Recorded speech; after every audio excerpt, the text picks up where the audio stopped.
Gold Postgame Show is presented by Shamrock Roofing and Construction, a proud supporter of Cars for Heroes and giving back to those in need. ShamrockRoofer.com. Also presented by Boda Wine. Kick your tailgate party up a notch this football season with Boda, the ultimate tailgate wine. No surprise that we have to kick off the show saying you can kiss the AFC West division title goodbye. No, the focus now shifts to find a way to get into the postseason, which after 10 games, I'm not sure any of us thought that was going to be the conversation.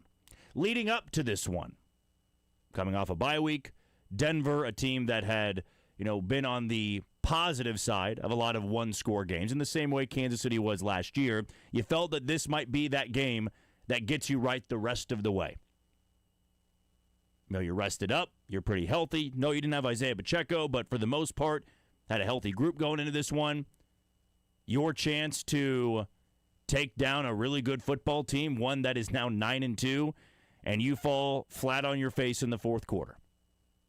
You're now 5-5. You got outplayed. Bo Nix outplayed Patrick Mahomes in this one. Didn't see that one coming. You knew Denver's defense was going to be lights out, going to get a lot of pressure on Patrick Mahomes.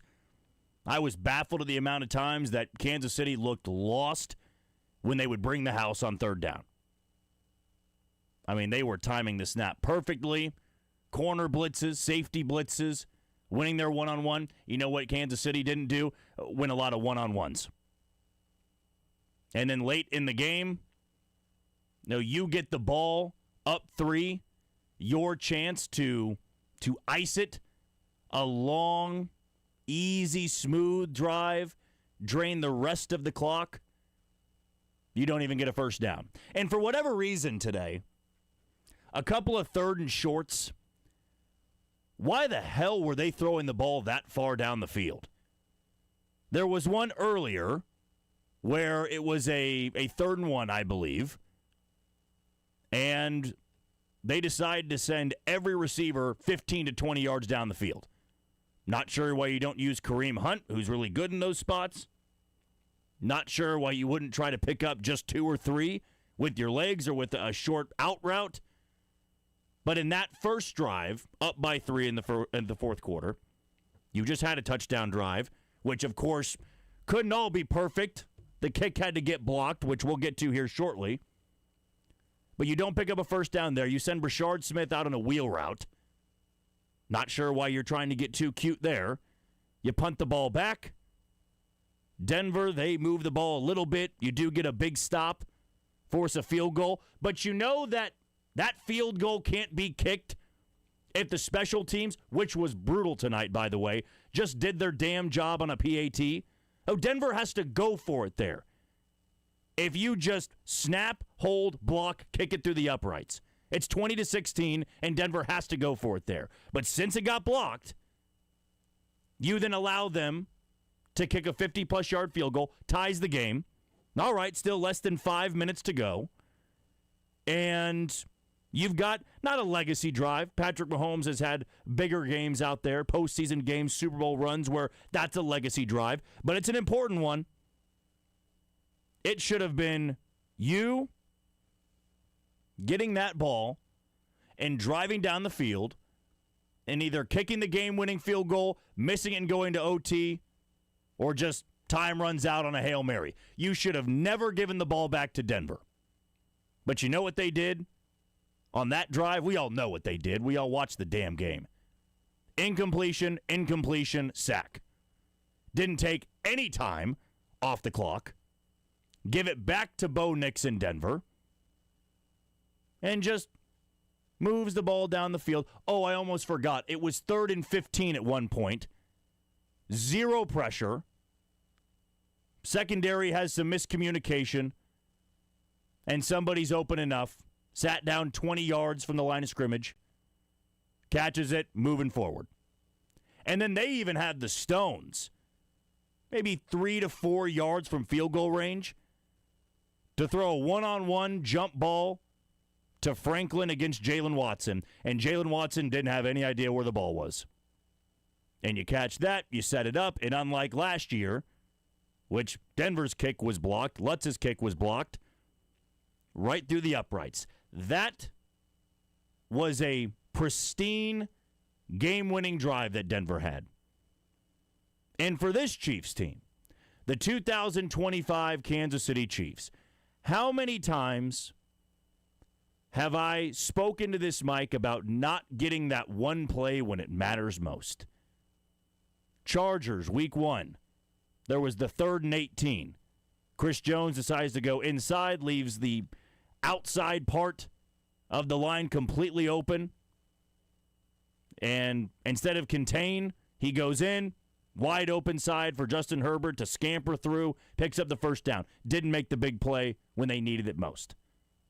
Philadelphia, couldn't get the big play when you needed it most. And in fact, your big play turned into a turnover. Travis Kelce knocking the ball up in the air, and it's returned the other way. So that was another game. You didn't make the big play. Jacksonville, defense on the field for the last drive. They just march down the field and score. So this has become that theme for this Chiefs team. They don't make the big play when it matters most. And this was a game where you absolutely had to win. Absolutely had to. If you wanted to stay in the AFC West race, the Chargers lost today. It was going to be a perfect night for you if you found a way to get it done. If you made that one big play, one or two more plays, and you're sitting at 6-4, you've already taken game 1 from Denver in Mile High. They come back to Arrowhead on Christmas night. But everybody said all week long, you can't win the West unless you sweep Denver. There's just no chance you're going to be able to do it. And now we all know that's a fact. But the problem is that's not even number 1 on the list of issues here. Winning the AFC West. Now it shifts to you got to get your foot in the door. No, time is not out. It's running out. But you can't expect to play like this and get into the postseason and make a run. I mean, they're not far from a postseason spot, so let's not completely overreact. But that's not what we're used to talking about. Oh, can this team get there? It should be expected. The goal is to get back to the Super Bowl as it's been every year under Patrick Mahomes. But games like tonight just don't happen after the bye week. We see them play clean, good football. The defense usually looks pretty good, and the offense is a well-oiled machine. The defense had a good first half, and then I thought they were pretty sloppy late. And that's what we're all going to take away from this game. It's what we took away from the Jacksonville game, from the Buffalo game. It's like the defense disappears late. How on earth, with the game on the line, does not one guy get in the backfield on 3rd and 15? You know how Denver got off the field so many times? Bringing the heat, guys winning one-on-ones, forcing a hold on an offensive lineman. I mean, the Chiefs just couldn't do anything on 3rd and long. There were a couple of times they had nice chunk yardage, but Patrick Mahomes was under duress a lot. You knew that coming in because Denver has an elite pass rush. But the receivers were not very good in this game. The only one that stood out to me, and I'll give the praise to, is Travis Kelce. Travis Kelce was really damn good in this game. Everybody else, I could probably find a critique here or there. And now you're 500. You're back to 500. Where you felt like you were rolling at 5-3. You won the 3 straight at home. And then you get tested. In Buffalo and in Denver, you lose both of them. In most years under Patrick Mahomes, bare minimum, they win one of those games. And I think everybody would have pointed to this one. But Sean Payton and this Denver team, I mean, they heard the criticism all week long. They heard the criticism of, well, they're not that good. Right? Bo Nix isn't that great. He's not a Super Bowl winning quarterback. No, they're barely beating the Raiders. They're beating up on these bad teams. Well, as we said a lot last year, you don't apologize for winning in the NFL. You win close, you win close. But today, with so much pressure riding on Denver, Place is packed. Even Adam Schefter tweeted out today, like, Broncos officials are saying this is the biggest game at Mile High since 2016 when it was Brady versus Manning. Like, all that pressure riding on Denver. And the Chiefs had the ability to walk in and play spoiler. We're still the kings of the AFC West. You have to go through us to win this division. And Denver did. Something they've not been able to do the last handful of years. And that was poor, poor football late in the fourth quarter.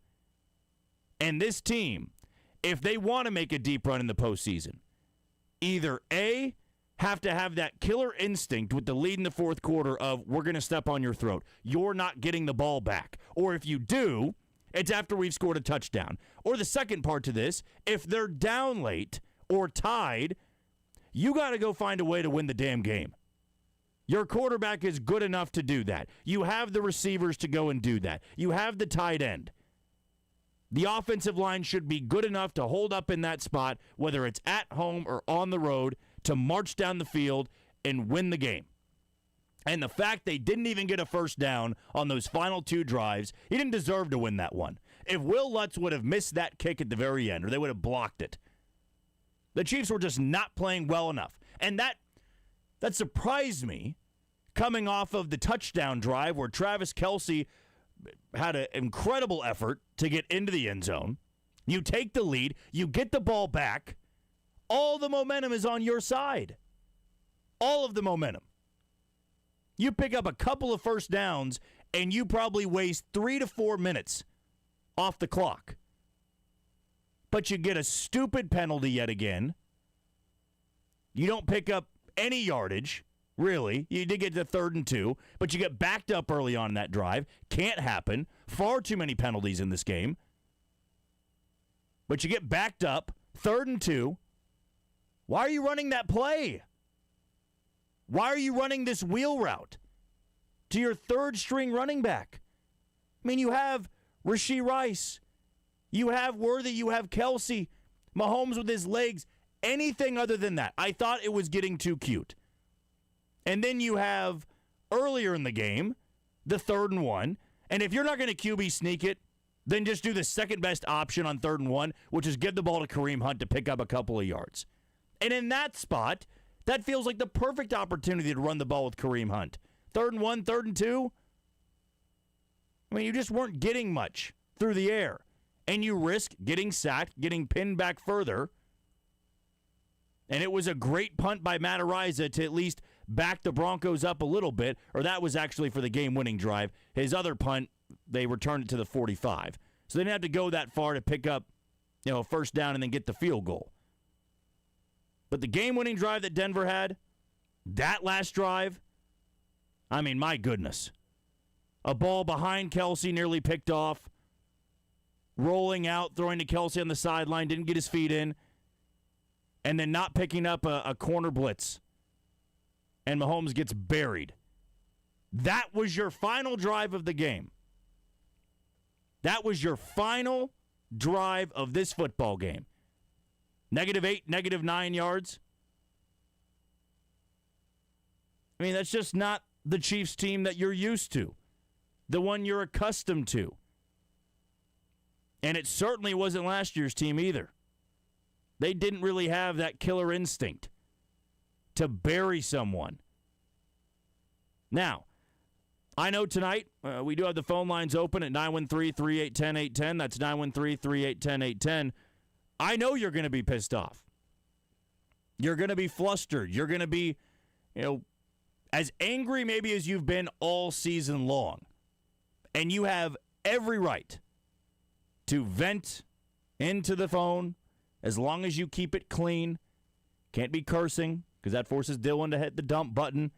And then it screws everything up over here. But as long as you keep it PG, you can vent as much as you want tonight.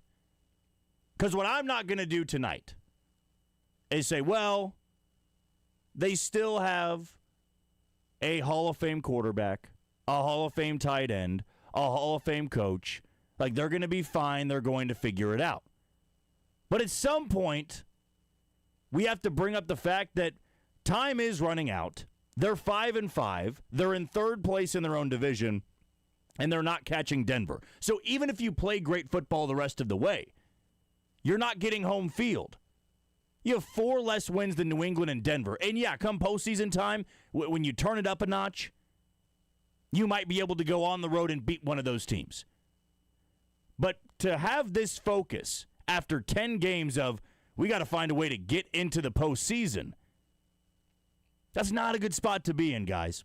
And I don't need to even say that into the mic. And I really don't care what the excuses are tonight. We got to be better. We got to clean things up. Is that not what the bye week's for? The bye week was supposed to clean everything up. You get Josh Simmons back to go up against Benito. You had your full offensive line, your full collection of receivers. You didn't have Pacheco, but Pacheco is not a top option with this offense. Defensively, you even got Christian Fulton back. He didn't have that great of a game. But you had a lot of guys back for this one. It's a big primetime matchup in Denver, a chance to gain some ground on the front runner in the AFC West, and now you got to take this one on the chin. You're bloodied a little bit.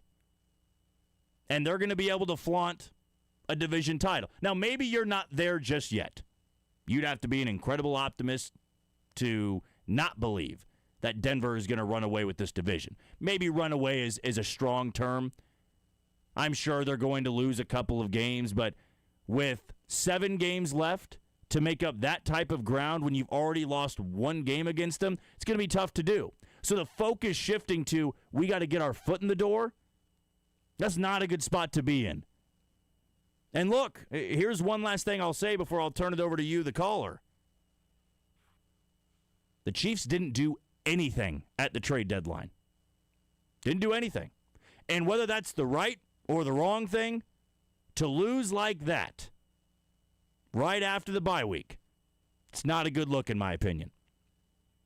To sit on your hands, not make a move, and then for the offense only putting up 19, yes, against a very good defense, but there were options out there. And some teams were more aggressive. And I look across the NFL today, and I see a lot of teams that would give the Chiefs a lot of trouble. Kansas City falls in Denver tonight, 22-19, a game-winning field goal. And now they are chasing Denver with only one more game against them. They're chasing the Chargers, who got blown out by the Jags today. It's not a good feeling.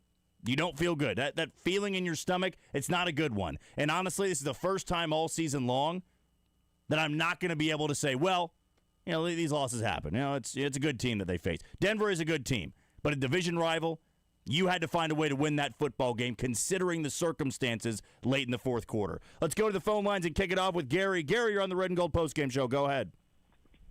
Well, let's start with the special teams.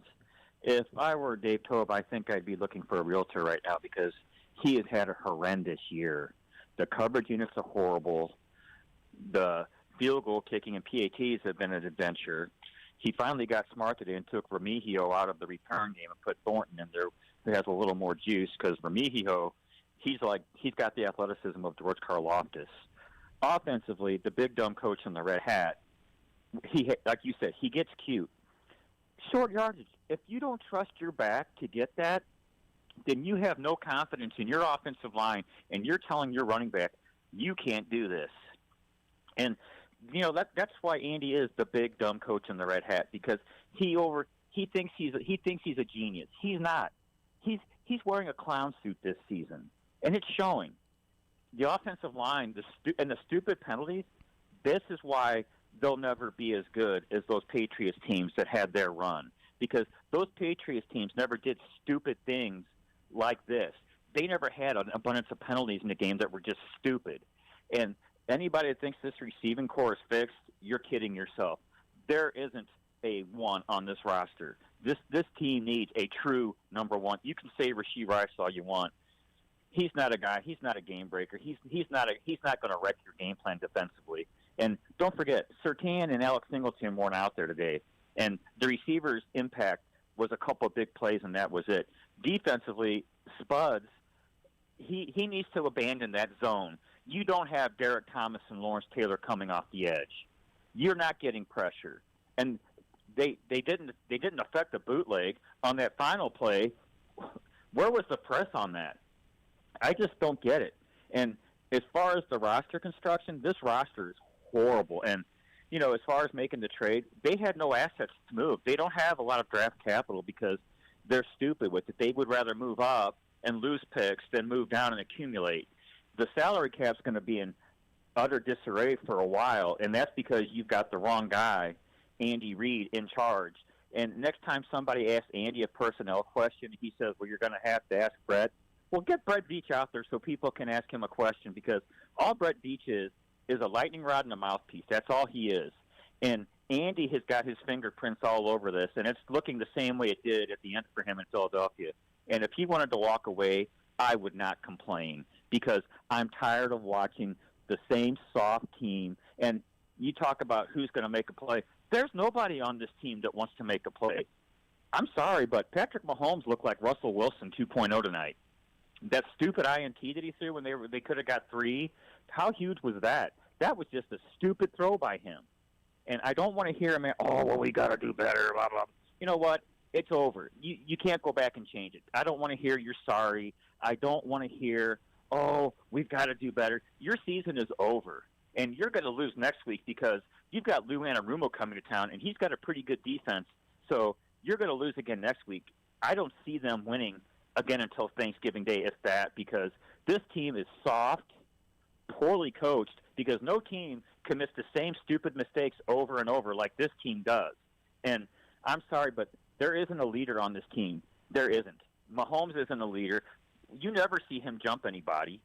It's just he throws the INT. Yeah, it was nice to see him jog down the field and try to make a play, but this team's got issues. And Andy Heck's another one. He needs to go too. Bruce Callahan is a tremendous offensive line coach who is currently unemployed. Would Andy be smart enough to do that, or is he going to be dumb enough and just be loyal? I'll hang up and listen. Great show. Appreciate the phone call, Gary. There are more than a few moments in this game where you just really are left scratching your head. The interception from Patrick Mahomes, I mean, that can't happen. I mean, that can't even happen from a rookie quarterback. That spot, 3rd and 15, it had been a field goal game to that point. It's one thing if this was a shootout and, you're just flying up and down the field. This was a game where kicking 3 there, going up 9-6, with the way your defense was locking in on Bo Nix at that point in the game, would have been an incredibly good thing to have. You also know who he was targeting on that play? I believe it was Elijah Mitchell, who, yes, he's real. He was activated today. He actually exists. I didn't know he was number 25, but when I saw that ball released in the replay, like, that's who you were throwing to? It can't happen there. And Denver went down and scored. Huge shift in that game. Massive. And he's going to talk about it in the postgame. And yet, to the point about Indianapolis coming in, that's a damn good football team with maybe the MVP frontrunner and Jonathan Taylor. Yeah, not a quarterback, a running back. And you can make fun of Danny Dimes all you want, Indiana Jones all you want. That football team is dominating right now, and the Chiefs are not. This has the same feel as the Detroit game did. Now, we're hoping for a similar result, but coming off that Jacksonville loss, it was, you lose to Detroit, and you're 2-4. You're not feeling good whatsoever about your season. Now, can they figure it out? History would tell you yes. But you're not going to have the same years over and over and over again. There will come a time they don't flip that switch. They don't get it all figured out. Will it be this team? I don't know. There's still a few more games on this schedule that you can put fear back in the rest of the league. But time is running out, that's for sure. Let's jump on the line here and get to Kyle. Kyle, you're on the Red and Gold Postgame Show. What's on your mind? Hey, thank you for taking my call. Great things I want on the search. Why Jason Hunt up the middle. That could have helped the game right there. That's point number one is on those third down and shorts, 3rd and 2, 3rd and 1. All you had to do was run the ball up the middle. Kareem Hunt was averaging 5 yards a carry, or he was like getting 8 yards. I don't think he got 2 yards. I think he only got stopped either on 1 or 2 plays, but he was getting 5 yards, 8 yards. And you on those third down and shorts, you can't run the ball up the middle. I just don't get it. Why you do those little screen passes or those short passes on those 3rd and down and shorts when you have Kareem Hunt, who's been running the ball up the middle. So that's point number one. Point number 2 I want to make is the defense, and that in the last drive on that 3rd and 15, or was it on the last drive the Broncos had? Chris Jones. It was a 3rd down play. Chris Jones was taken out on one of those plays. Why are you not leaving him in there when you could use a great pass rush up the middle? Why isn't Chris Jones in that play? Why is Chris Jones not in the part of those 2 plays when you could have had a chance to stop the Broncos right there? That's frustrating there when you have your supposedly your highest paid defensive lineman, and he can't be out there on that. That's point number 2. Number 3, I just again the corners were just getting beat today. They couldn't even stop, and that again goes to the defensive line when you don't have pass rush. By the way, they need to do an all-out blitz. They should have done an all-out blitz instead of just going man coverage. The last 2 weeks have been poorly planned games. Matt Nagy, Andy Reid, Spat need to come up with a better game plan. And it's absolutely terrible game planning these last couple of weeks. Then 5. I did so up there, but thank you for. All right, thanks for the phone call, Kyle. I was losing you there at the last little bit. Well, to the Chris Jones point, there were a lot of shots at the sideline where he was down on the knee and looked like he was gassed, looked like he was completely out of energy. Yeah, it's the altitude a mile high, but I don't think they were taking him off the field because they didn't want him in there to pass rush. I think it's because he was out of energy. Now, you can take that for how it is. You can be mad that he was out of energy, pissed off that he wasn't in good enough shape to handle the altitude there because everybody was dealing with it. Or you can say, yeah, that happens, right? Somebody else has to step up in his place. You know, you got to get the stop there. It's just a non-negotiable. You cannot, on 3rd and 15, have zero pressure and have somebody just easily sit down 20 yards from the line of scrimmage and catch that ball. I mean, that would just look like first team against scout team in practice. Getting just to bounce around in the pocket a little bit, jerseys clean, and fire it over the middle. I cannot recall a time this year in a spot like that where the Chiefs have been able to knock a pass down, not get penalized, or get the sack. That's what Denver did tonight. I'm sure every fan in that stadium of the Broncos, on that 3rd and 10, the Chiefs' last possession, said, you got to get the stop here, because if they get a first down, they're going to keep moving. If you get a 3rd and long conversion, I feel like the odds are always going to tell you with a good quarterback, they're going to keep rolling. That's going to open everything up. So what did they do? They sent the house. And nobody was open, and Mahomes got buried on what was the Chiefs' last offensive play of the game. We're going to go back to the phone lines here and get to Andre. Andre, you're on the Red and Gold Postgame Show. Go ahead. Hey, what's going on, man? Appreciate you taking my call. I just want to say, man, I thoroughly enjoyed the game tonight. I think the thing I enjoyed the most, man, was the historic perspective on the game. You know, Andy Reid has been dominating the AFC West for the last 9 or 10 years. You see a guy like Sean Payton. Let me congratulate the Denver Broncos for what they've done as far as rebuilding the organization. They went out and they paid $18 million for a Super Bowl winning coach to come into the division and actually offer up a level of competition to the Kansas City Chiefs, and that's Sean Payton. I haven't seen his interview yet, but I'm sure he'll have those lips puckered up and feeling real smug at the microphone like he normally does. But they have got the job done and actually put a nail in the Chiefs' coffin we've been dominating this division for so long. And for the Chiefs fans out there that's listening on the call, this is normally the way the NFL works as far as us having so much dominance over the last 4, 5, 6, 7 years. Normally teams in the division get better draft picks and they're able to close that gap. And so this is really a natural thing that kind of happens over time. I don't think the Chiefs are out of it. I think they're actually going to win out from this point in the season. But you got to respect the level of competition. When you bring Harbaugh, when you bring Peyton, when you bring Pete Carroll in the division, you pay those guys, you build your organization. You come in and compete, you know. And so my hat's off to them for building their franchise where they have and being able to compete. I heard a couple of calls come in about the 3rd and 1, the 3rd and 2 plays that were called by Andy Reid and Matt Nagy. Yes, I agree. Those were some terrible calls, and I think the most underrated effort play in NFL is pushing the pile. If you run a Kareem Hunt into the pile at 3rd and 1 and you get Creed Humphrey and them guys pushing the pile, you're probably going to get the 1 yard. If you run Kareem Hunt into the pile at 3rd and 2 and the guys push the pile, you're probably going to pick up the first down. But we're so pass happy. I think we threw 75% of the day of our possession, 75%. We put it on Pat Mahomes' hands again last week, completed 44% of his passes. This week, through the critical interception, I'm not down on him because we asked so much of him. But I just really, really enjoyed the game today, man, in the AFC West. I think it's the biggest game in the AFC West we've seen in a very, very, very long time. The Chiefs are being challenged, and my confidence is still high that they're going to be able to run the table and find their way in the playoffs. But NFL fans, let's say this Chiefs fans, don't fret. This probably should have happened to us 2 or 3 years ago, the way the NFL is set up. But we got a team in the division that's closing the gap on us. And, hey, this team has never been afraid of any competition, man.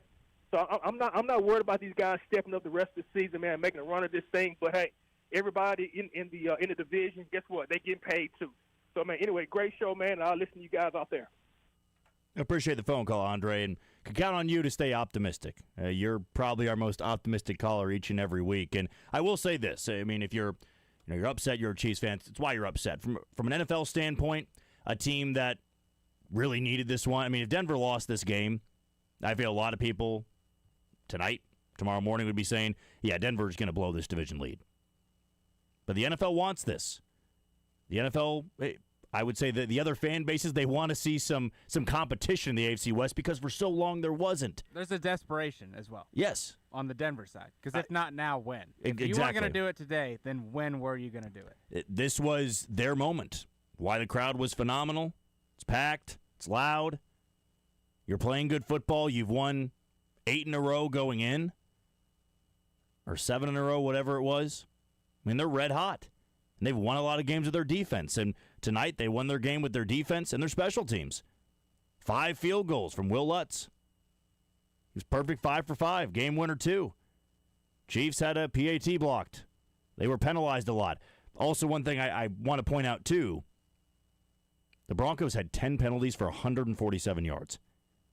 Now, Riley Moss, who was picked on and had a couple of PIs that cost them, I want to say, 80 to 90 yards in total.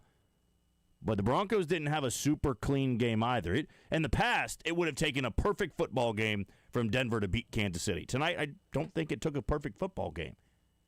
Maybe defensively, but even defensively, they had their lapses. They had their penalties. But they came up with a huge turnover. The Chiefs didn't get one. It's a costly turnover that turned into points the other way. That's why we're talking about another loss for this football team. They're 5-5, and they've got a Colts team coming in next week with an MVP candidate in Jonathan Taylor and a team that is rolling with house money. I'd still guess the Chiefs are going to be favored, but I know for a lot of you telling, other than Andre, of course, who is still confident in the team, but for a lot of you, you're going, they're not winning that football game. It's that same feel, as I said, of going into the Detroit game. So many of you said they're not winning that football game, and then they did. But it's gut check time now. I'm not sure you can lose next week and be talking about, well, they can get into the postseason. I'm not sure they could. Maybe I'm wrong, and I'm being overly critical, but at 5-6, 3 straight losses, even if you did get into the postseason, you're not beating any of those good teams. It's too late in the season to just all of a sudden turn everything around. You can turn it around a little bit, but there is a glaring issue with this football team. Back to the phone lines, and let's go to Phil. Phil, you're on the Red and Gold Postgame Show. What's on your mind? I think it's ironic. Can you hear me? Oh, I got you loud and clear. I think it's ironic that Sean Payton has reinvented himself, and he's the guy that had Drew Brees as his quarterback and lost in games where there was a problem with attention to detail. They couldn't tackle Marshawn Lynch on a 60 to 70-yard rumble when they were in Seattle, and Seattle barely made the playoffs. They had Stephon Diggs score on a play at the end of the game when there was no attention to details at stopping him, and now he's with the Broncos, and the Chiefs basically did a clinic on failing to understand attention to detail today. The first time Denver had the ball, we pressed or we blitzed on third down, and our right cornerback was doing press coverage, and he whiffed on press coverage, and the guy had a 40-yard reception. The blocked extra point speaks for itself. That should never happen. Our whole right side got blown up on that play. It wasn't just one guy who got in. It was like four guys who got in. Taylor not being on the line of scrimmage on a play that we ran down close to the goal line. I mean, if he can't be in shape enough to be on the line of scrimmage and block, then find somebody else who can do that. That's attention to detail, and this problem has existed for over a year. And then when it's third and long and you have a pass rush as good as Denver's is, when everybody's running a deep route, that's the wrong call. You can't be doing that and putting Mahomes in that kind of harm's way. You're lucky Mahomes isn't injured. It's attention to detail like that that's killing them. They're not going to get beat by somebody on the road because they're better. The Chiefs have enough talent on this team. They're going to be beat because they have attention to detail. And again, it's ironic that they're playing a coach who lived through that problem with Drew Brees as his quarterback for 10 years. Well, appreciate the phone call, Phil. Good stuff. Yeah, I mean, Sean Payton's done a really good job with Denver. He has. I wasn't sold that Bo Nix was going to work, but clearly right now it is. And against Kansas City, it's absolutely worked. And the 3 games he's played against them, he's looked efficient. Clean football. Clean football. All right, let's go. Might have to get to somebody at the podium here shortly. I know we got 4 more callers on the line. We've been busy with the phone lines here. So, Dylan, I'll leave this up to you here. Should we take... Okay, we are going to go back to the phone lines here and go to, actually, Bo. Let's go to Bo here. Bo, you're on the Red and Gold Postgame Show. Go ahead. Hey, what's going on? I'm just kind of disgusted, man. Why does it seem like Andy Reid's so stubborn, man? You're supposed to set that run. When you're getting 4 yards a chunk, why are you putting Mahomes out there? So many incompletions, and Mahomes' deep ball is garbage this year. It's not been on point. And it seems like since Bieniemy's left the organization, there's no accountability. It seems like, we see the same trickle-down effects each week. Each week it's the same thing. We're making excuses. 1 minute it's the receivers. Well, he ain't got nobody. But when do we analyze the quarterback situation and say, hey, you're not playing good? You're not. I mean, granted, you won Super Bowls, but there's evaluation that comes with the job as well. You're making that kind of money and stuff, and the decision-making. How many turnovers in the end zone has he had this year? I think I know 3 I can think of that cost him and things like that. But the game planning is stale, and people know what Andy Reid's going to run. The running game should set up the passing game. When you got 1 yard, Kareem Hunt's getting 4 yards a pop at least in that game. Why didn't he run the ball more and set up the pass a little bit to take off the pass rush? As well as the defense. There was nothing made at the deadline. They're holding on to these draft picks like they're gold and stuff. And a lot of them, it's been hit and miss in the last couple of years, or am I wrong? And I'll listen off the air, man. I appreciate it. Of course. Thanks for the phone call, Bo, and thanks for being patient. Yeah, I mean, this is a team that wants to hold on to those day 2 and day 3 picks because that's how they feel they replenish this defense. But, there has been a couple of misses that have hurt this team. And, Denver's a team that in a couple of years they were drafting much higher than Kansas City. They hit on some guys. And that defense is completely reloaded, and it is the identity of that team. And right now for the Chiefs, I'm really not sure what their identity is. Coming up on the other side of the break, we are going to be hearing from Chris Jones. He was at the podium. Let's wrap up our final set of callers here. Let's make it quick. I know we've rambled pretty long here in the opening segment, so let's kick it off here with Joe. Joe, you're on the Red and Gold Postgame Show. Go ahead. Perfect. Thank you. I'll keep it short.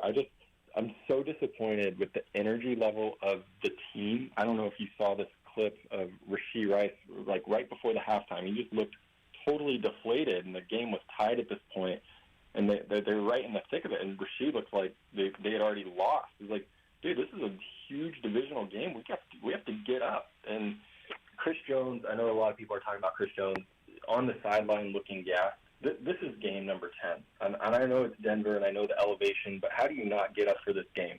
This is the third loss this season. The Chargers game with the Herbert run, the Jaguars game where he just gives up, where a serious eyebrow can be raised when it comes to crunch time and Chris Jones. And I'll finish with this. A lot of talk already about play calling, but when is it time for the Matt Nagy experiment to miss? What's the excuse? 2023, you had the receiver excuse and the drop balls. Last year it was O-line and injuries. What's the excuse now? The penalties, the mistakes, the lack of execution. This is on coaching at this point. And I think for the last couple of years we've had an excuse. What's the excuse now? I'll hang up and listen. Oh, good stuff, Joe. I feel that in a game like this, it's where Chris Jones usually, makes a huge impact. And I thought early on, first drive of the game, Denver did get 3, but he had a sack that had them stalling in the red zone. But after that, you really didn't hear his name again. And final drive of the game, when you need to get off the field, you need to be out there, man. I know that you're gassed, and it's got to be hell to play at Mile High, playing a game that fast-paced. And it's much tougher for those guys on the defensive front, up front, linemen. He's also not 25, 26 years old anymore. But, yeah, there have been multiple games where you point to that and say, where were you on that play? Where were you on the 3rd and 15?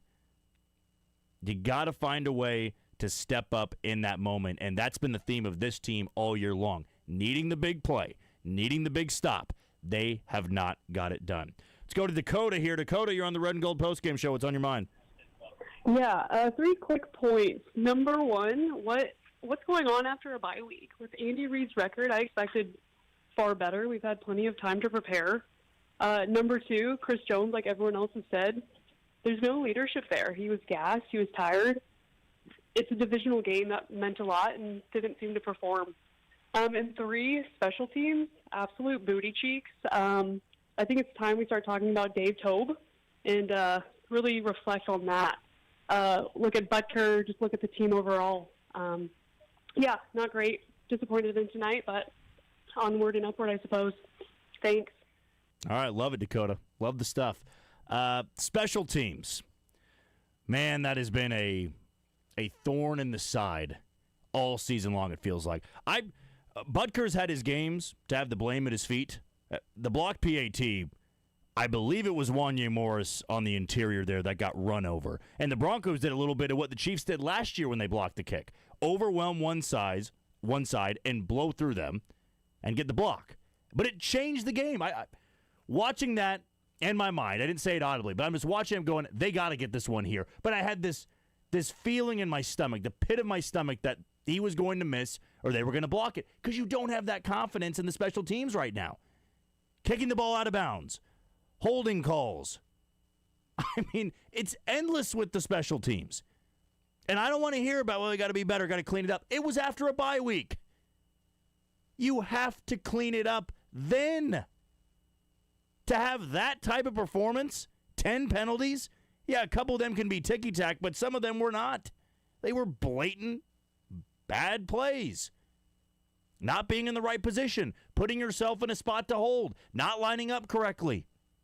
That cannot be happening this late in the season, but yet here we are talking about special teams once again. Let's wrap up our list of callers here with Dan and KCK. Dan, you're on the Red and Gold Postgame Show. Go ahead. Hey, Jack, how you doing? Yeah, it was a tough one to take. The special teams, he's got to do better. Dave Tobe's got to, be more responsible. And my brother John just called me from he called me from Tupelo, Mississippi, and he gave me a little a ribbon, saying the Chiefs would go 10-10. I say we're going to run the table at 12-5. But a lot of things we got to clear up. And on the last possession, Jack, who was that threw his hands up for the defense on the that was confused? Yeah, that shouldn't happen either. And third and 15, Chris Jones has got to be in there. I've been to Winter Park, Colorado with my Special Olympics on a tournament. I know how the air can be, but I was out there, so Chris Jones needs to be out there too on third and 15. So they got to clean some things up. Let's go run the table. Take care of yourself, Jack. Well, I love the energy as always, Dan. The player you're wondering about, it was Jalen Watson, who then gave up the long catch to Troy Franklin. I don't know if he thought they were lined up incorrectly, if he thought there was a false start, but for the most part, I thought the coverage was fine until a certain point, and that is the most obvious statement I could make. He was not far behind Troy Franklin. He was blanketing him pretty well. But at the point where you see most cornerbacks, they'll turn, look up, try to make a play on the ball. He turned the wrong way, which then allowed Troy Franklin to not push off, but kind of do what Tyquan Thornton did earlier in the game of just use his body control a little bit better. And that iced the game. And I'm sure for a lot of you, that was when you threw the remote. That was when you slammed your fist down on the table. Or that's when you got up and walked away because you didn't want to see Denver kick the game-winning field goal as they did. 22-19, the final. The Chiefs now 5-5. Denver is 9-2. The odds of this team keeping the crown of the AFC West in Kansas City are very, very low. We're going to change things up a little bit here. We went on for about 45 minutes to an hour in that first segment. We're actually going to talk with Matt Derrick of ChiefsDigest.com on the other side of this break. You're listening to the Red and Gold Postgame Show on Sports Radio 810 WHB.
He sets the Chiefs' all-time touchdown record with that effort. He's never not shown up in big moments. And boys, he's shown up today. He looks sprightly and young. And watch Travis Kelce, all-out pressure, and right there, Hufanga does not miss many tackles, but no one was tackling Kelce on that play. Times of old right there. Not many highlights, but that is one we are going to give the play of the game, which is brought to you by Central Bank. Join the best in banking when you open an account with Central Bank. Central Bank, strong roots, endless possibilities, member FDIC. And you're tuned into the Red and Gold Postgame Show, which is presented by Boda Wine. Kick your tailgate party up a notch this football season with Boda, the ultimate tailgate wine. We're also presented by Shamrock Roofing and Construction, a proud supporter of Cars for Heroes and giving back to those in need. ShamrockRoofer.com. We spent a long time on the phone lines in the opening segment hearing from you fans out there, but now we're going to get an expert on the phone line. Not that you, the caller, were not an expert, but this is what Matt does for a living. He follows this team, he covers this team, and he had eyes on this one from start to finish and probably picked up more than even I did or Dylan did in watching this game. So let's hear from Matt Derrick of ChiefsDigest.com. Matt, I think we'll start it off with this one. Going to be pretty impossible for the Chiefs to win the division now after falling in Denver. Am I right on that? I mean, I'm saying there's a chance. But I think Next Gen Stats has it at 7% right now. And, I mean, I know the Chiefs have come back from worse percentage chances than that, but they would have to pretty much almost win every game the rest of the way, and Denver lose almost every game the rest of the way. So it's not a strong chance, no. I mean, at this point, you're really talking about the wild card, because even if you catch the Broncos, you still have to worry a little bit about the Chargers, because both those teams are in front of you. At what point do you get to in the season where it's kind of who this team is? Now, we're all aware that the Chiefs do hit a different gear come playoff time. They call games differently. Players step up. But for this version of this team, how many games in do you go, we got to stop falling back on, they're going to figure out at some point? It might just be who they are. Is that right now, or is that still a couple of games away? I think I'm there, and part of it is doesn't necessarily have anything to do with the Chiefs. And mathematically, maybe I should accept it, because there's going to be a lot of people gloating about the fact that the Chiefs are not winning any close games. You know, they're now 0-5 in close games this year, and last year they just absolutely ran the table in close games. And the statisticians will tell you that was an anomaly, and I didn't necessarily think that it was, because I think the good teams do win close games, because when you were looking at, the last team that won as many close games as the Chiefs did, it was the Patriots during their dynasty run. So, there is something to it that good teams win close games. But you have to acknowledge that maybe there's a little bit of time catching up with this team. But I think it's more than that, because I go back to some of the questions I was asking during the offseason, and two of them were, how much were teams going to go to school on what the Eagles did defensively against the Chiefs to slow down their offense? And I think there's some of that. There's some tricks that clearly teams have learned from the Eagles. But my second question was just going to be, how much more vulnerable is this team now? That maybe the teams are going to look at the Chiefs after they just got blasted by the Eagles in the Super Bowl and say, wait a minute, this isn't Superman anymore. We can stand up to these guys, because right now I don't see a lot of teams coming up against the Chiefs that are afraid of them. And that's not been the same way in the past. I mean, and in many games in the past, I think the Chiefs had the game won before they stepped on the field, because the other team didn't think they could win. Right now, I think you're seeing teams that believe that they can play with Kansas City, and the Chiefs don't have that swagger of invincibility that they used to have. We're talking with Matt Derrick of ChiefsDigest.com here on the Red and Gold Postgame Show. One thing that stood out to me in a game like this was Patrick Mahomes' performance. Now, it wasn't awful by any means, but there was a brutal mistake that you rarely see him make in a spot where the Chiefs can just settle for points there. it's also not the first time we've seen him make a mistake, though, this season like that, where it's trying to do too much. And last year it made sense because that offense wasn't scoring that much. So you felt like maybe you had to go above and beyond. But in a game like this, primetime divisional rival, they're ahead of you in the standings.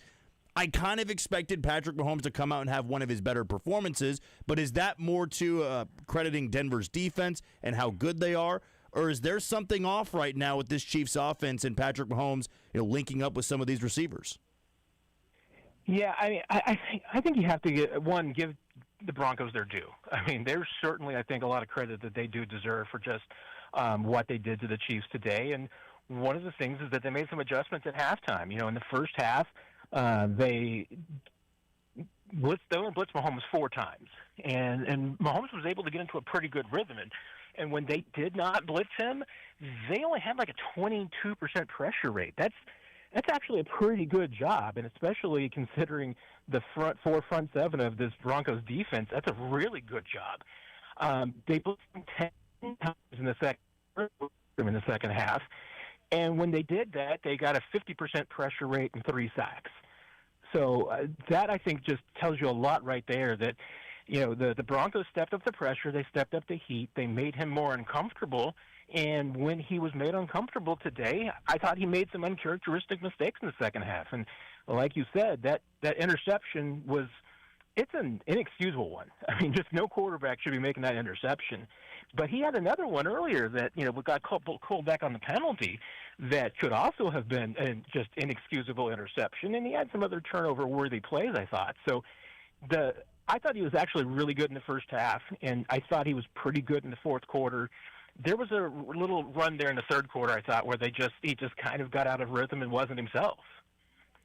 The inability to connect on the deep ball, what are you seeing on those? Is that more of putting fault at the feet of Patrick Mahomes, or is Worthy and Rice? I mean, Tyquan Thornton seems to be the only guy that he actually can connect with on the deep ball. What are you seeing on some of those misses? Because early on in the game, they were there. There were times where Worthy had not only a step or two, but maybe a couple of steps on whoever was going up against him, but yet Patrick Mahomes overthrew him on every single one of those opportunities. So what is the issue there? Is it just not having the right connection there? Because it feels like it's been a long time since we've seen Patrick Mahomes throw a deep ball, and we just assume that it's going to be completed.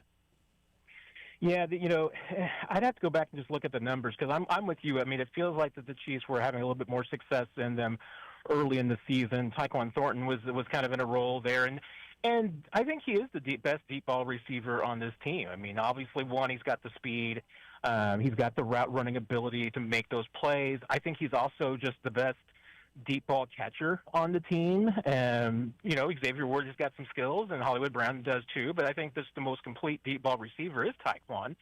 And with him, with Rashee Rice coming in, Tyquan was the odd man out and just isn't getting the same snaps that he was. So, hey, do the Chiefs need to find a way to get Tyquan Thornton more on the field?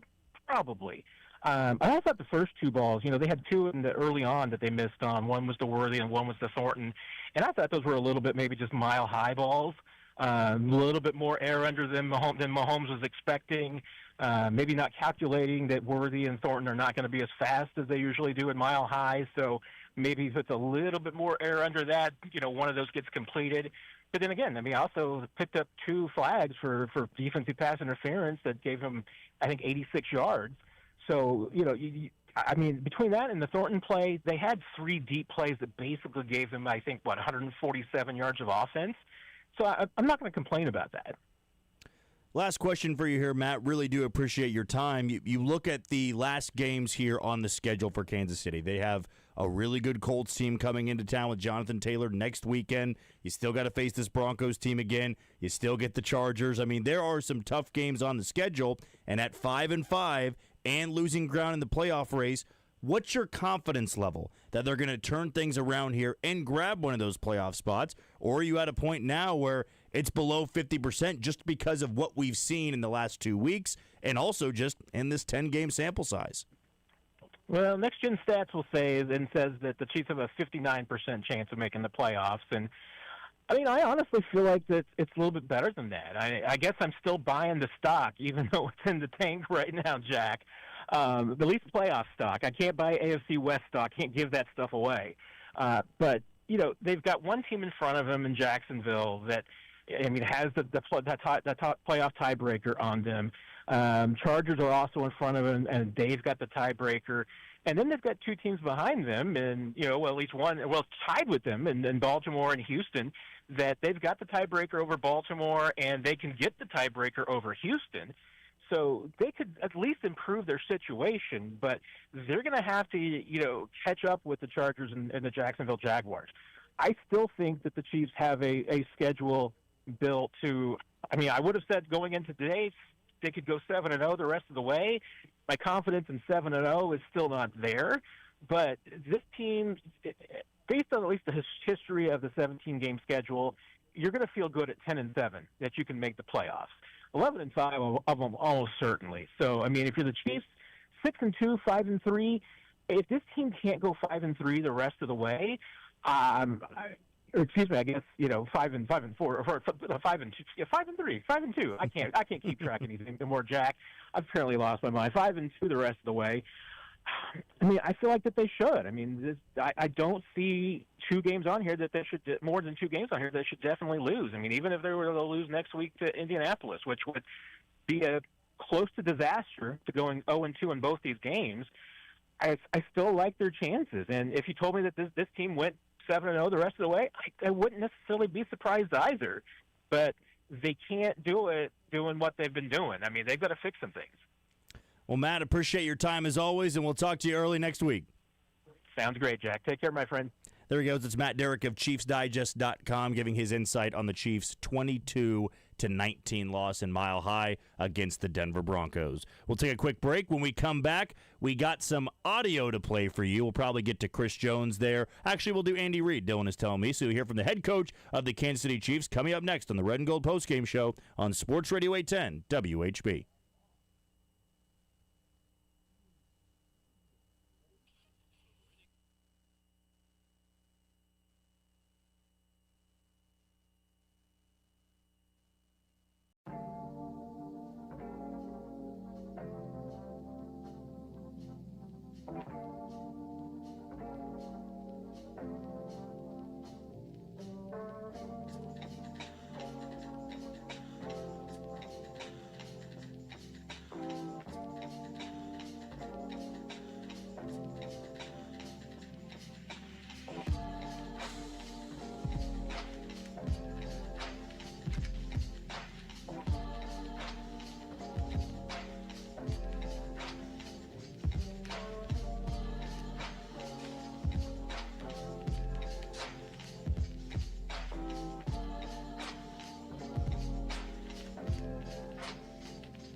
They waited on the whistle on the other side. They did the same thing there. Instead of stopping forward progress, and you said it, just give it to Hunt. He's got two guys there, and Trey Smith helping the push. And then coming in at the end is the rest of the Chief gang. And that was the Andy Reid call of the game, which is brought to you by Shamrock Roofing and Construction, a proud supporter of Cars for Heroes and giving back to those in need. ShamrockRoofer.com. Chiefs fall in Denver, 22-19. Game-winning field goal from Will Lutz. He was 5 for 5 on the day. Chiefs fall to 5-5 on the season. Now, before we do get to Andy Reid and what he had to say after the game, wanted to tell you about our Chiefs player of the game, which is going to go to Travis Kelce. I said earlier in the show that there really wasn't anybody else to choose from. Travis Kelce came to play. Everybody else, not so much. But the Chiefs player of the game is brought to you by the Nelson Atkins Museum of Art. The free exhibition, Personal Best, features 6 Kansas City artist-athletes at the top of their game. Come see how discipline, dedication, and drive can power both art making and athletics. Learn more at nelson-atkins.org. All right, let's hear from the head coach of the Kansas City Chiefs, and Andy Reid. I'm sure he's going to be asked a lot about some of the play calls in this game, the 3rd and short, what he thought about the overall performance of Patrick Mahomes, the offensive line. But let's kick things off here from Andy Reid, talking about, let's just go with the opening statement here for Andy Reid. So here is Big Red after the game. Listen, they played a good game. They got us today. On our side, I've got to make sure that we don't go 3 and out with those last couple offensive series. And then there were a variety of things that went on that we all contributed to. So throughout both sides of the ball and special teams, and there were some good things. But you're playing a good football team, and you got to cut back on your penalties for sure. Too many there, and then some of the other mistakes that we had. So we'll get that cleaned up, and we'll get ready for the Colts. So you knew that was coming. We're going to get that cleaned up. Well, why was it not cleaned up going into this game? How do you have so many special teams penalties? How is Jawan Taylor still not lining up correctly? How is this still going on? I don't want to hear that you're going to get it cleaned up. It should have been cleaned up at this point. This is not a team full of rookies. These are established vets that have been playing in multiple Super Bowls in their career and yet making some boneheaded mistakes in a game where now the margin of error is much smaller when facing Denver. In the past, they didn't have good enough quarterback play or a good enough coach to overcome some of the stuff they dealt with. Now against Kansas City, if you play like this, they're going to be good enough and talented enough to beat you.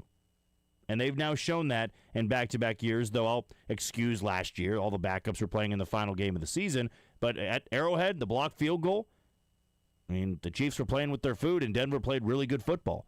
And that's why it was close to the end. And they should have won if it wasn't for a once in a season type of play. Maybe twice or 3 times if you're a really good special teams unit at blocking field goals. But that was rare. And that's the only reason the Broncos are in a 3-game winning streak against Kansas City. It's the only reason Bo Nix is not 3-0 against Patrick Mahomes. Now, I know a lot of you want to hear about this, though it's not going to be that long of an answer. Here was Andy Reid on the last few drives of the game. We need to do better. They could have given the guys better opportunity. And I would have enjoyed to hear a little bit more. We got to do better there. Got to get better opportunities. I could play it a second time. Yeah, we can stretch that out to 14 seconds. We need to do better. They could have given the guys better opportunity. I guess what baffles me is how is that not your drive where you have everything available? You tip your cap to Denver's defense. Absolutely. They were phenomenal in this game. But in that drive, that's what it was. Those were the calls. Those were the reads. I would have liked to hear a little bit more on why those 2 drives were not as successful. Here was Andy Reid. We just talked about the defense and how good it was for Denver. Here was Andy Reid going over playing that top defense in the NFL.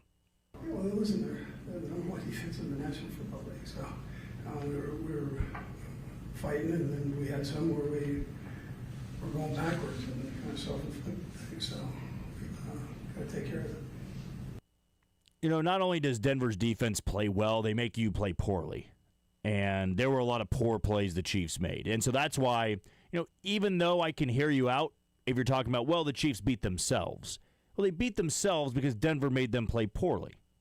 That's a credit to Denver. I mean, you got to play both sides of the football here. It's not always about, well, you scored more than the other team, the offense lit it up. No, there's times where the defense wins you that game 19-14 or 22-19 like it was today.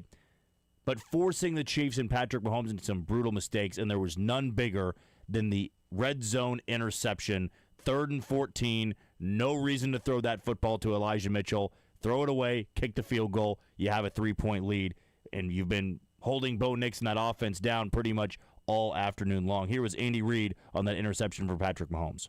Yeah, we still had opportunities, so you don't want that. Right? I don't want it. That's not what you want, but it's there were other opportunities as we went, so we got to make sure we take care of that business. I know you're trying to protect your quarterback, and we'll hear Patrick Mahomes on the other side of this break talk about that interception and what he saw and what he thought was going to happen when he let the ball out of his hands. But that's one where I would just love to hear Andy Reid say it's inexcusable. He knows better than that. He's a very talented quarterback, and nobody thinks differently of him. But that's a mistake you can't be having from a vet like that. Rookie Patrick Mahomes, I can live with it. You're trying to make the big play, and that was on an offense that was unstoppable. You do not have the receivers anymore that you can throw that type of ball in that spot. It was not 4th down, and you were not needing a huge play there. You can play it conservatively a little bit, and even though you want to have more than 9 points, being up 9-6 at that point in the ball game, I would have felt pretty damn good about it. Next thing Andy Reid had the chance to touch on was that 3rd and 15 on Denver's final drive. It was a chance for the Chiefs to get off the field and give Patrick Mahomes one more opportunity, but no pass rush, and I believe it was Franklin that was wide open in the middle of a softer zone there. A softer zone, and the fact there was no pressure, you knew that when Bo Nix let that ball go, somebody was open, and somebody was open 20 yards from the line of scrimmage for that first down. Here's Andy Reid on that play. Yeah, so he was able to get out, containment there, and receiver worked to get himself open. Got a couple guys right around him there, so quarterback made a play. Receiver did.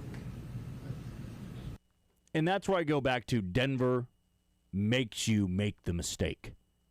Their defense does, at least. And I'm not trying to pump up Denver and say they're just now the cream of the crop, but that defense, numbers-wise, this year in the NFL, they are.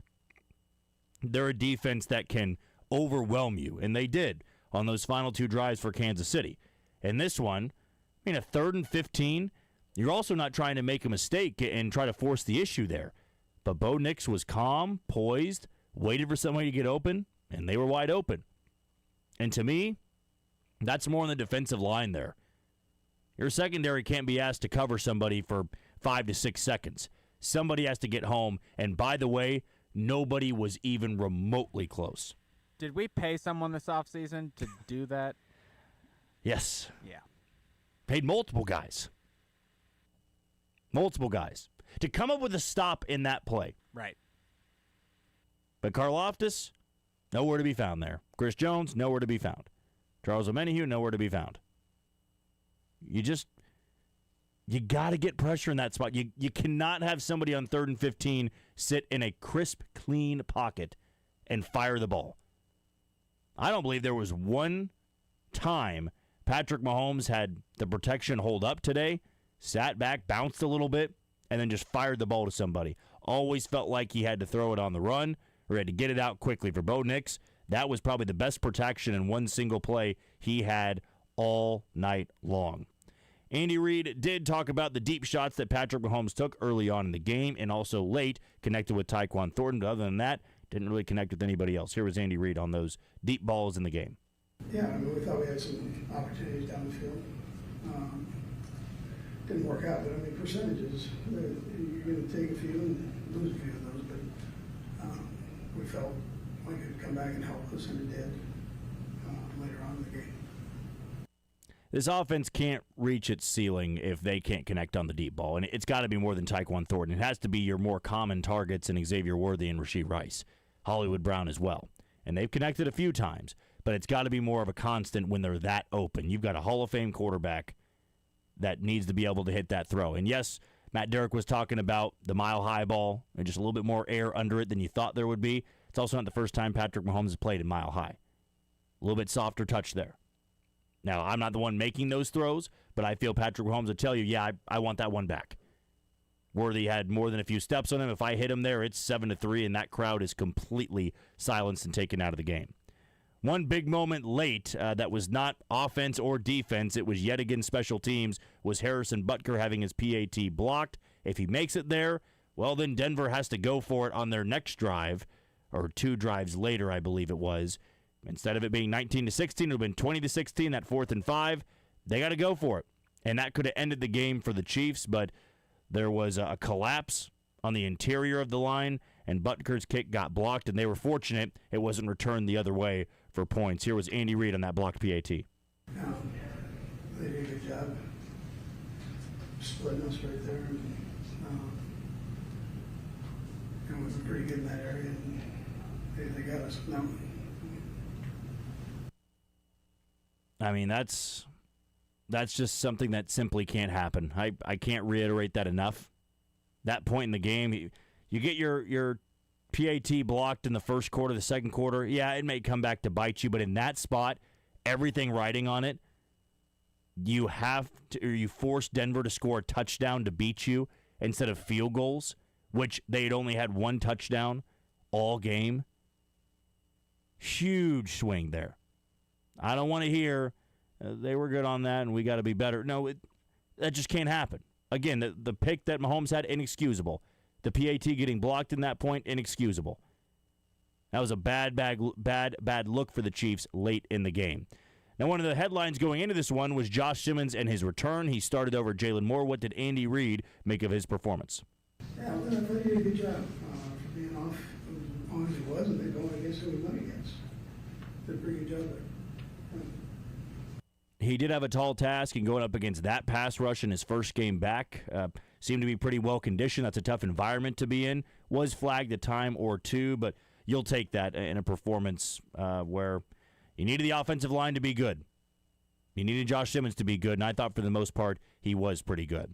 Lastly, Andy Reid did talk about the close losses this season. They're now 0-5 in one-score games, and absolutely a defining theme of this team in 2025. Yeah, when you're playing good teams, whether it's myself making a call or the players playing, you've got to do the right things. Put the guys in the right position, and the guys got to make plays when given an opportunity. Both sides of the ball, special teams. That's what we're all in it together.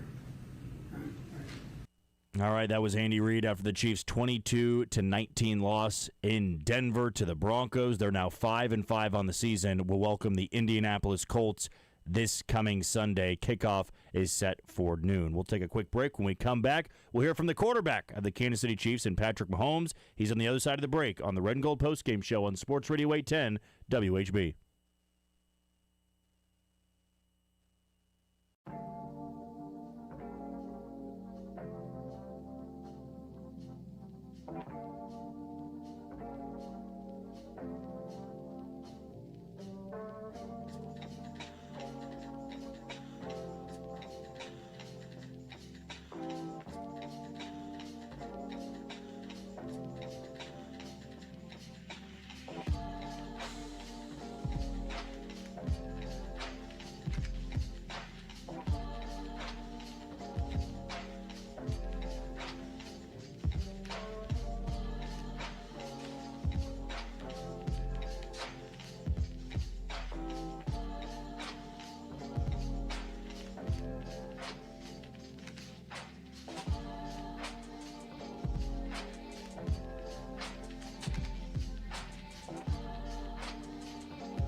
his feet. McMillan then slings him down at the 10. They may have marked him down where he caught the ball originally. But Tyquan Thornton, the one who chased down McMillan after the interception, beats McMillan on the deep ball. Wow. This is a big-time throw. I guess Patrick Mahomes has played in a few big environments and big games because no one makes this throw. Very few people, I should say, make this throw in this situation with where they were and what the coverage looked like. And that was the magic of Mahomes, which is brought to you by Zintex Bath and Remodeling. Zintex Remodeling can transform your bath in just one day. Save $999 or choose 0% interest financing. Mention WHB and get a free Kohler toilet with purchase. Visit Zintex.com. That's ZINTEX.com. And you're tuned in to the Red and Gold Postgame Show, which is presented by Shamrock Roofing and Construction, a proud supporter of Cars for Heroes and giving back to those in need. ShamrockRoofer.com. We're also presented by Boda Wine. Kick your tailgate party up a notch this football season with Boda, the ultimate tailgate wine. We heard from Andy Reid, and now it's time to hear from the quarterback of the Kansas City Chiefs in Patrick Mahomes. I know he's going to be asked about his interception, dealing with that Denver Broncos pass rush, and ultimately the two drives at the very end of the game that didn't amount to even picking up a first down. But to start it off, here was Patrick Mahomes on not coming through in the fourth quarter. Just having an opportunity at the end of the game, not coming through, getting the ball back in 4 minutes, and all you need is a field goal. Is a spot that we've been in a lot, and we've been able to do that. But obviously the first play, trying to get a completion to drives, but probably should just hang in there, and I think Hollywood would have opened up down the field. So just being better in that scenario. There's hit things here and there, but I think that's the biggest one. That's what you want. You really need that opportunity at the end of the game, and I didn't come through. Yeah, this year 0-5 in one-score games.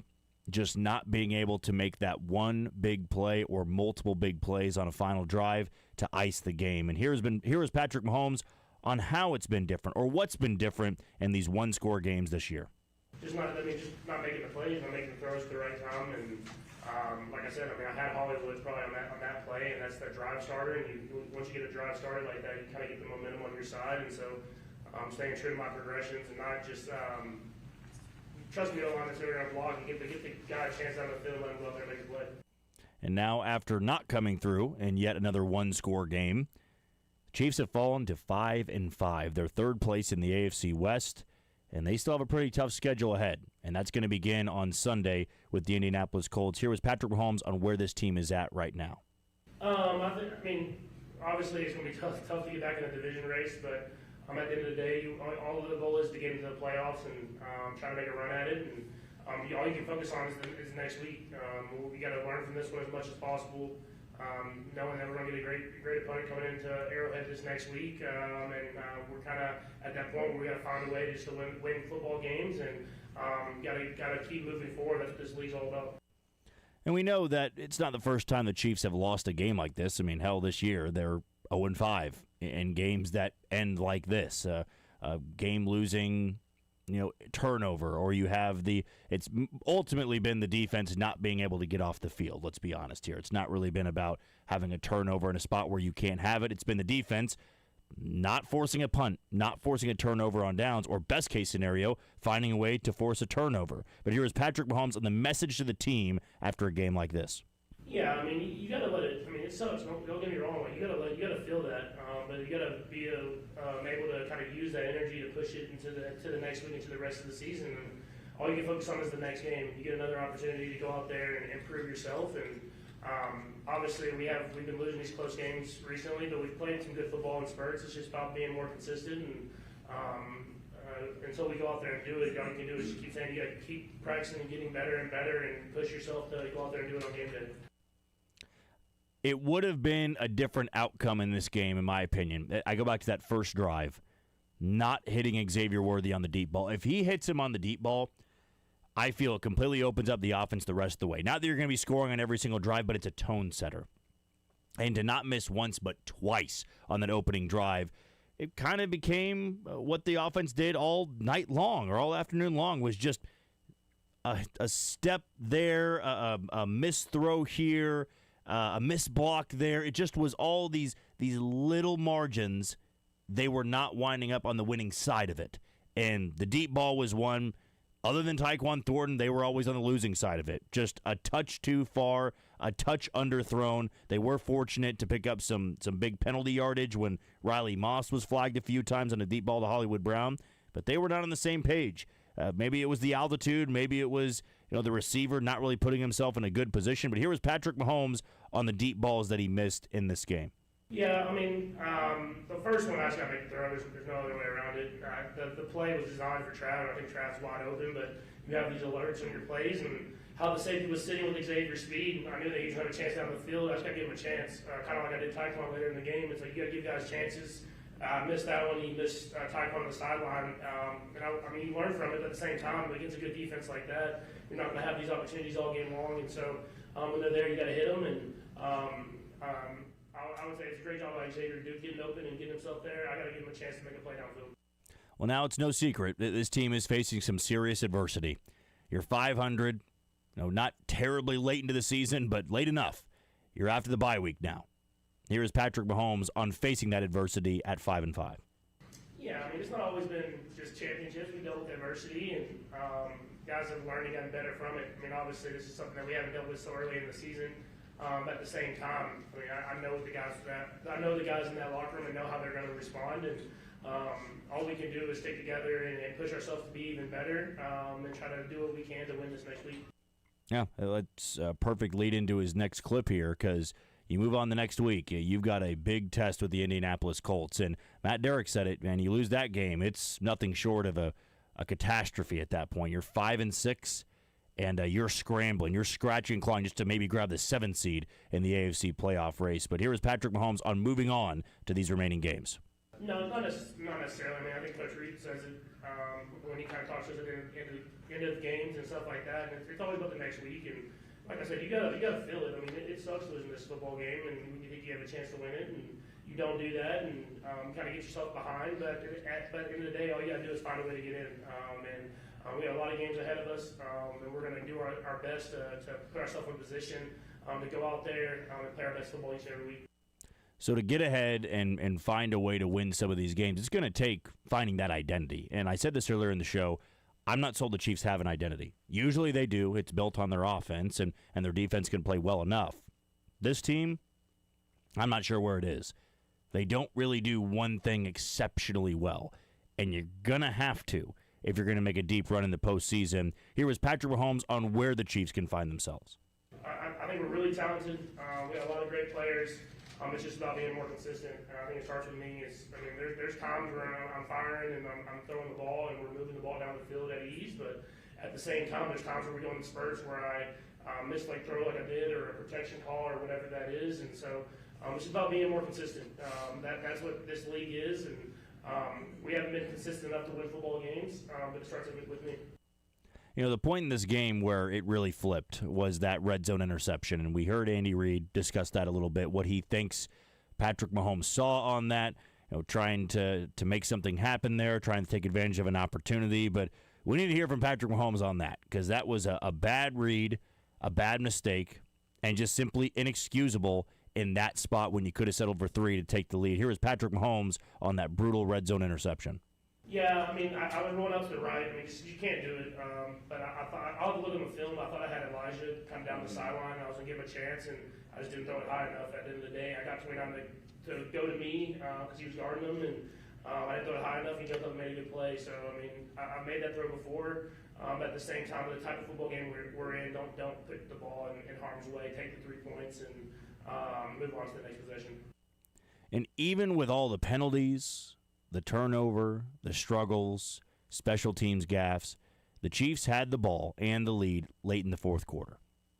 They had one drive that could have iced it, and they had one drive where it was tied and they could have taken the lead, and they didn't even pick up a first down on either of those drives. Here was Patrick Mahomes on those failed fourth quarter drives.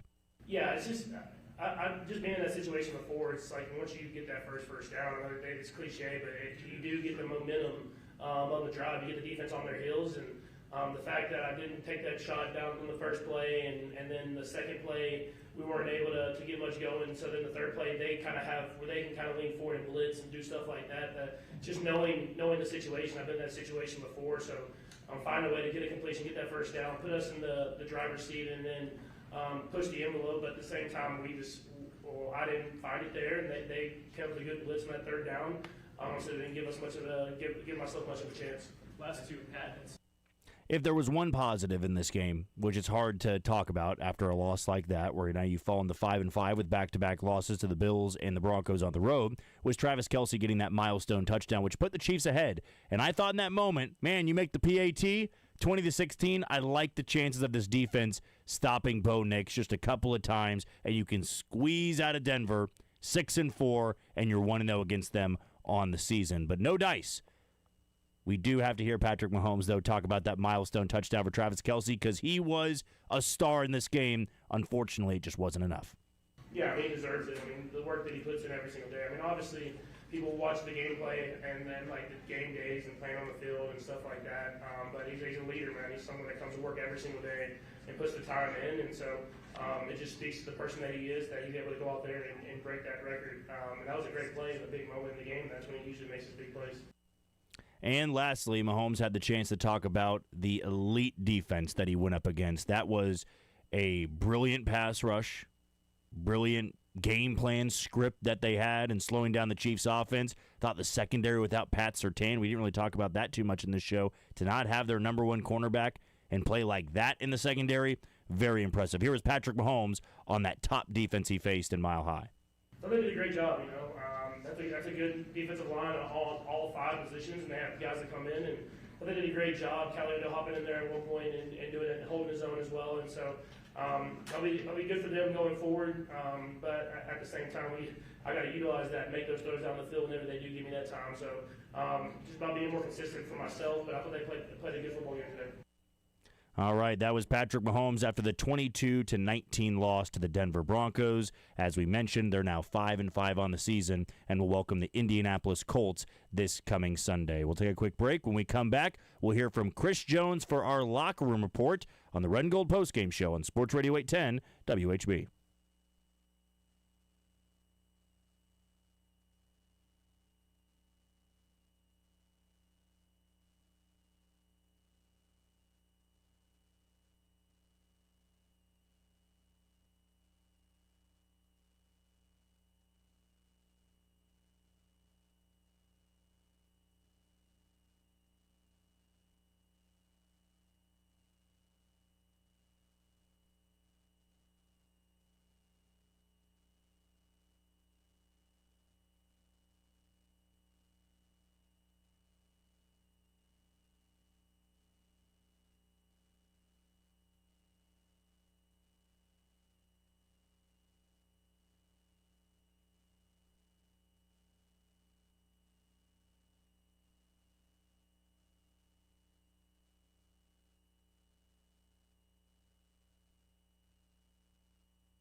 putting away KC. First play of the game, and look at this. Connor comes up on a safety blitz and gets the sack to start it. Trying to be aggressive. You're going to see right off the edge. We're going to slide the line to the right. And Connor, who is really a game plan specific player, plays everywhere. And Shamari Connor made the right choice on that blitz, and you can make the right choice today by going to choicesolutions.com for their trusted IT consulting and managed services. You're listening to the Red and Gold Postgame Show, which is presented by Boda Wine. Kick your tailgate party up a notch this football season with Boda, the ultimate tailgate wine. We're also presented by Shamrock Roofing and Construction, a proud supporter of Cars for Heroes and giving back to those in need. ShamrockRoofer.com. It's now time to hear from number 95 on the defense, Chris Jones. He had the chance to speak at the podium following the game, and he will be our addition for the Locker Room Report, which is brought to you by Missouri Farm Bureau Insurance. Missouri Farm Bureau Insurance. Whatever you do, if you're a Missourian, we are for you. We are Missouri Farm Bureau Insurance, and we've got you covered. Without further ado, here is Chris Jones. It's a tough game. It's a division game, and you never really feel good after a loss. That's a lot of lessons you can learn after a loss. I think for us, most importantly, coming together as a team, self-evaluation at an all-time high, sense of urgency at an all-time high, and critiquing. I think we got a bunch of penalties today, so if we want to win, we got to not beat ourselves. That's a starting point. But coming together as a team, relying on each other. This moment right here is very pivotal for us as a team to make sure we come as a cohesive unit. So easy to point fingers, especially after a loss, especially when you have so many expectations from everybody else. But most importantly, it's about what matters in the building and amongst each other. Chris, maybe it's the same sort of question, but what's needed to be 5-5 right now, and how do you look at how you reset from here? Well, we won 5 games and we lost 5 games, so we're at 500. And this week we play a really, really good team. And I think we have the pieces to win out, but it starts with one game. Starts with us, especially offensive line, defensive line. These next few games is going to be critical for us individually and also as a group for us to make sure we control the trenches. What are the traits you see in the team that tell you that you guys are going to stick together for something for this next I mean, anytime you suffer loss, it's so easy to point out what someone else done bad. And for me, most importantly, it's about self-evaluation. Look at yourself. Look in the mirror. What could you done better? Once you start to do that and everyone's seen what they could have done better and we come together as a group and we commit to making sure we do our 111, I think we'll be great. You were on this team, long before this dynasty run success. We talked to Nick Bolton in the locker room. He said that the team's going to be looking at guys like you who have kind of been in the trenches and on this roller coaster ride with the Chiefs. What are you telling those guys that have just been here for the success part? I don't want to have it any other way, Unfortunately, it's not how we want it to go, but that's the beauty of life. It never goes how you want it to go. You get what you earn.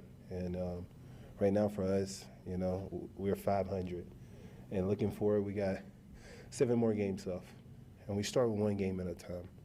And we handle 1 game at a time. We're able to handle that. And the season still can go how we want it to go. We're in a beautiful spot. Probably not the most amazing spot or what we're used to being in, but we still have an opportunity. You give me an opportunity, and that's all we ask for. Hey, Chris, what moments developed in that game was that 3rd and 15? What did you see on that play? What transpired? Which one? The 4th quarter there, like 5 seconds left before the 2-minute warning, like 3rd and 15. I was like, oh, you talking about the push-off? No, with the Broncos, they 3rd and 15, and they converted, and then they hit them. Great film study for them because they called it out. I heard them calling it out. They actually switched the line. If you watch the film, you can see both nets kind of switched the line. So they knew it. We got to do a better job at disguising.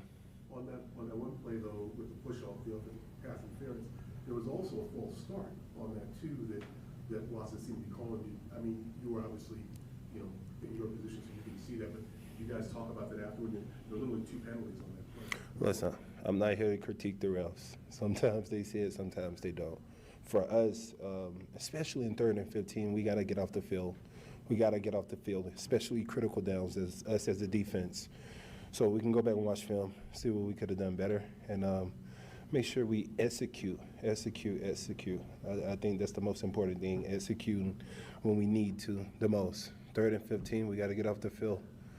4th quarter, situational, we got to get off the field. Chris, you said urgency needs to be an all-time high. Did you feel that today? Yeah, it was definitely, I felt the energy, I felt the sense of urgency. We just got to execute both sides of the ball. You know what I mean? Whether it's making tackles, 50-50 ball, making those, catching those, tugging them in. 50-50 balls on defense. Make sure we don't allow them to catch the ball. So many areas we can look at where we got to be better. And this game could have made a significant outcome for this game. So, yeah. Couple more. Thank you, guys. All right, that was Chris Jones after the game as a part of our locker room report. We're going to take one of our final breaks of the show. When we come back, we'll give you the scores from around the league on Sports Radio 810 WHB.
into the end zone. What an effort by Travis Kelce.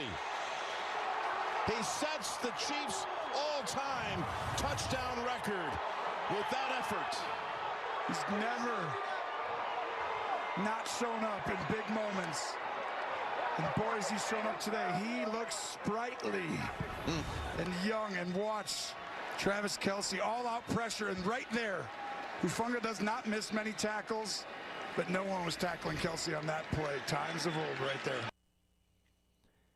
And we know you already heard that audio clip earlier, but it was so good, he's going to have this call twice. So Travis Kelce's touchdown will also be our sweet play of the game, which is brought to you by Andy's Frozen Custard. Stop by Andy's Frozen Custard, grab an 87 Concrete, and help Travis's 87 and running foundation with every purchase. Do good while eating deliciousness. Andy's, top your day with a smile.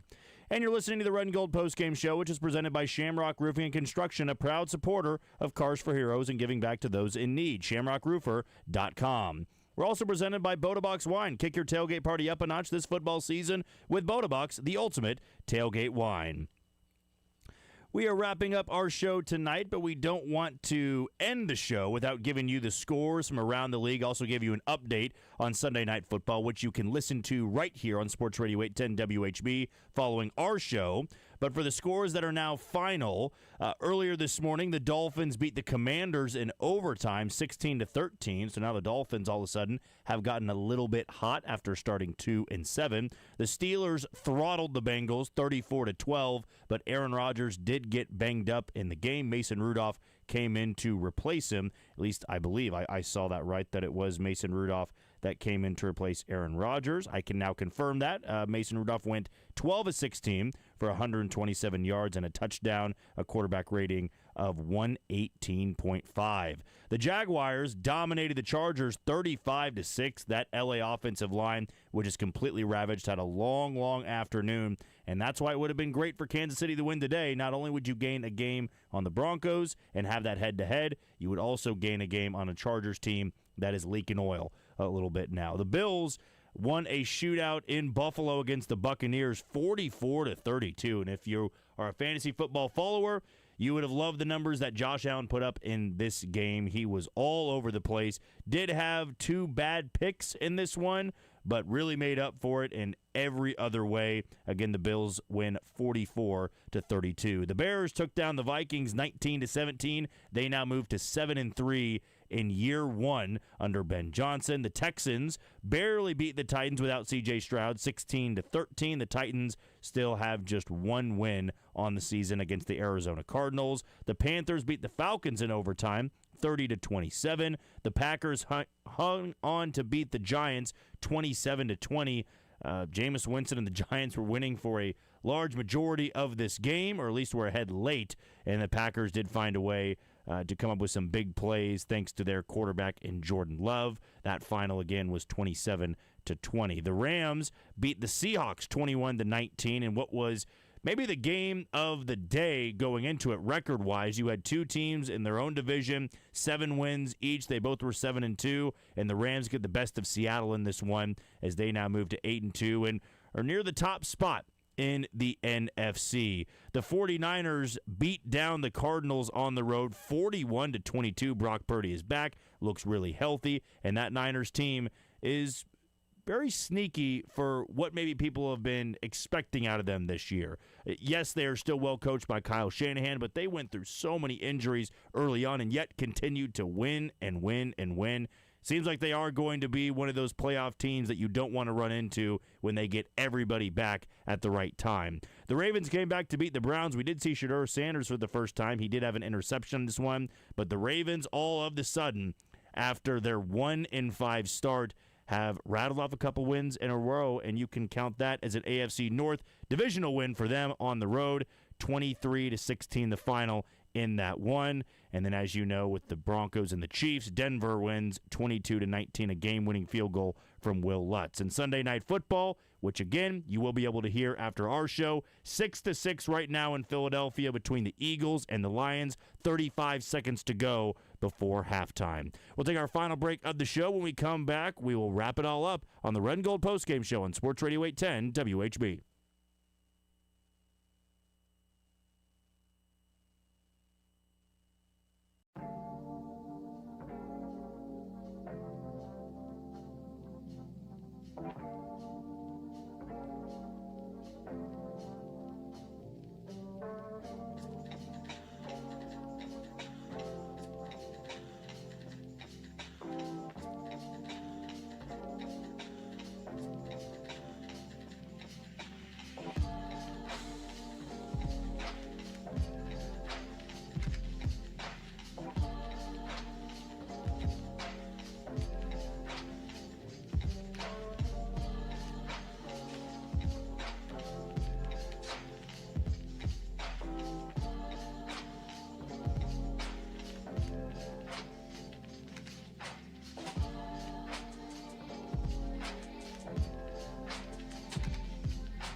Sue.